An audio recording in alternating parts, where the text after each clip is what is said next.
Today we're looking at the new expansion to Expeditions called Gears of Corruption.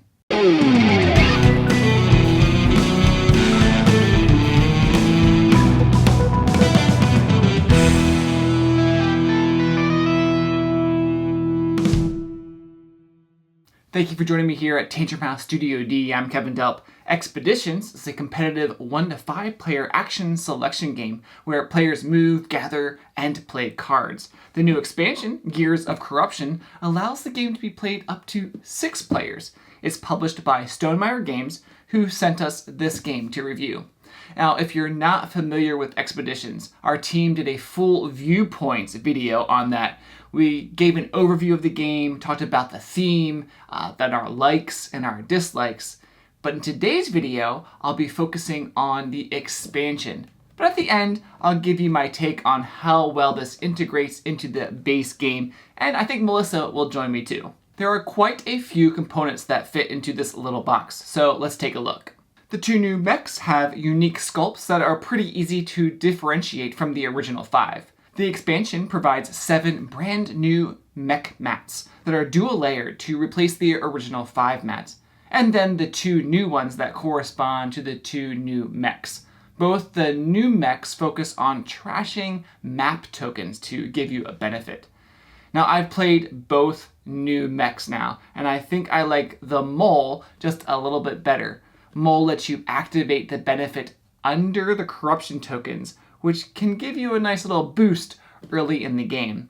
I really like that a lot. The corruption tokens are not removed, you just pretend that they aren't there when you do the gather action. Now, the other mech, Scarecrow, lets you perform 1 action during your refresh turn. It was nice, but if you don't refresh a lot, then you kind of waste that ability. So that mech sort of forces you to do more and more refresh turns if you want to use the ability. I think the last game we played, Melissa only refreshed 1 time the whole game. Good thing she was not using the Scarecrow mech.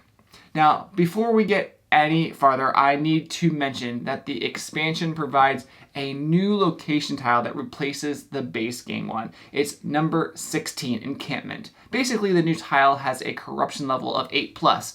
There's also a new card that replaces item card 11 permanently. Now, I appreciate Stonemaier Games adding these components to the expansion to help make the game what it should be. There are 2 brand new mechanics that are added to the game. One has to do with the map tokens. Not only are they bigger than the base game ones, but the back side of them now gives a special 1-time bonus that you're going to immediately perform, if you can. Most of them you'll be able to gain something, but a few of them say to gain a specific type of card, and if that type of card isn't available, then you wouldn't gain anything. This actually happened to Melissa in our last game we played. She gained a benefit of gaining a face-up. I think it was a meteorite card, but there were no meteorite cards face-up. Oh well. I personally like the bonuses on the map tokens. I think it helps progress the game a little bit faster as new locations are revealed, sort of incentivize the players. The other new mechanic in the game is the Corrupted Mech module. This is optional to play for your game. The Corrupted Mech is sort of like an NPC that will be walking around the map, wreaking havoc. It has its own set of cards that sort of tell it what to do. It blocks location tiles just like player mechs. You'll suffer penalties like losing power, guile, money, or things like that if the mech ever tries to move onto your location. You can defeat the corrupted mech by using the Vanquish action and spending power and guile to remove the corruption cards. Okay, let's continue talking about more of the components in the box. The expansion comes with brand new corruption tokens, all with the value of 2. You add these to the corruption bag. There are 7 new mech cards and 5 new discovery cards, and also 8 new starting cards, basically 4 new characters and 4 new animal companions. For more experienced players, it's recommended to draft the characters and the companions.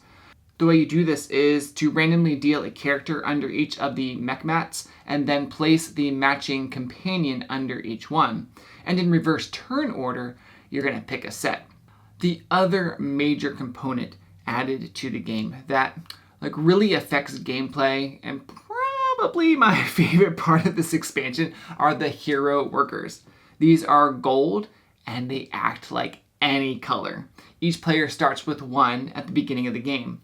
Not only is it helpful at the beginning of the game to get your engine going because you need workers to activate your cards, but I also found that the hero worker is extremely helpful and versatile during the game as you strategize what cards you should play and in what order to get the most out of your game. I will always, always, always play with the hero workers from now on whenever I play Expeditions. Of course, there's also new tokens and a base for the green player so that 6 players can play this game. This brings the ability to play with 6 players instead of the normal 1 to 5. Now, I was extremely skeptical that a 6th player would keep the game time the same. It still says 60 to 90 minutes on the expansion. With 5 players, we were around the 2-hour mark, but we decided to play with 6 players to get the full experience, and I will say I was pleasantly surprised. It took us 2 hours and 10 minutes to play a 6-player game, and a few of those people were brand new. But I will say it was some of the experienced players whose turns were probably longer than the new players. Now, the big thing that made the game go faster was having those hero workers for you to use right away. That got the game going, and it didn't feel like a slog trying to get that engine going. I will say I think the game plays best at 3 or 4. With 6 players, it just takes a while for your turn to come to you. And if you just did a turn and know that you're going to do a refresh turn on your next turn, it's like 10 turns for you to actually do something. I also wanted to mention that all the components fit into the base game box, which I am really, really happy about. And there are even 2 spots for the 2 new mechs that sort of lock them in. That's very good in my book. Well, I think it's time for Melissa to join me for a few of her thoughts. Thanks for inviting me, Kevin. Sure. Here at the end of the video. So I agree with just about everything Kevin said. I really like those hero workers, and I like games with a lot of variability. So I like that there are new mechs and new characters, because each time you get a new combination, you have to think through your strategies differently. I do think that some of the new characters, not that they're difficult to play, but they're more situational. Okay. Or it's not as obvious as, oh, I get a card or I get a worker. So new players, maybe just keep them with the base characters and companions. Possibly, Okay. yeah. That could be a way to help balance maybe some of the experience factor by having to be like, oh, I can get guile by trashing a card or going, okay, I need to think about this. A convoluted path, sure. Yeah.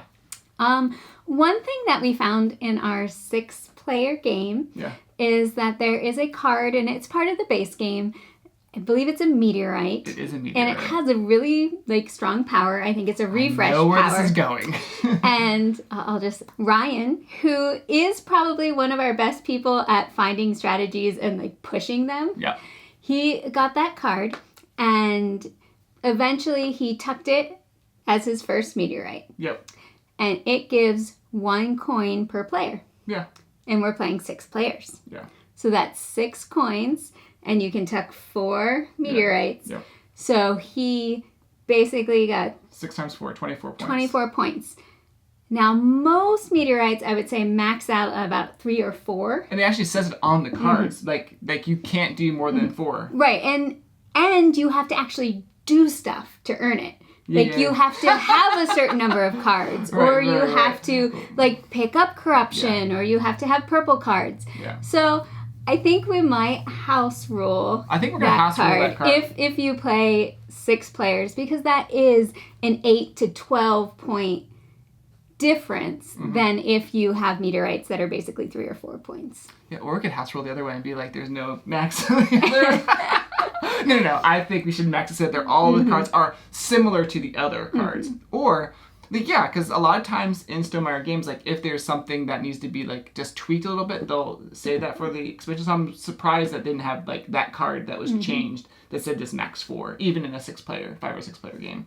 So I know you are giving up a cool power to tuck it, but you don't have to do anything to get those 6 points in a 6-player game. So that was a slight tangent on one thing that we noticed in that game, and Ryan did win by quite a few points. Yeah. I think I was second. I was probably about 20 points behind him. So 20 coins, sorry. But I personally enjoy Expeditions, and I really like the stuff that the expansion is bringing, especially with those hero workers. I think Kevin talked about that a lot already, but especially in the higher player games, it kind of keeps people from feeling that bad feeling if they can't get a worker in the first few rounds. I agree. And the versatility is really good. So I highly recommend it. I believe Expeditions was either the base game was either my number 1 or number 2 game for the year. Yeah, sure. So I really enjoy it, and I appreciate this new expansion. Well, let's roll into my final thoughts. So here are my final thoughts for the expansion to Expeditions, Gears of Corruption. I would recommend purchasing this if you play Expeditions a lot. This is going to enhance your gameplay, give it a lot more variety, which Melissa mentioned. I will also say it to get it if you want to play with the higher player count, like 6 players, if you're okay with that. Or even 5, I think it helps. Sure. With that extra worker. Or if you want to add that corrupted mech at a lower player count. I think the gold workers are almost worth the price of the expansion. They make this already good game even better. Now, this expansion will be available on Stonemeier's web store early June, and it's going to hit retail mid-July. Let me know in the comments if you have any questions. We really appreciate you watching, liking, subscribing, and all those things.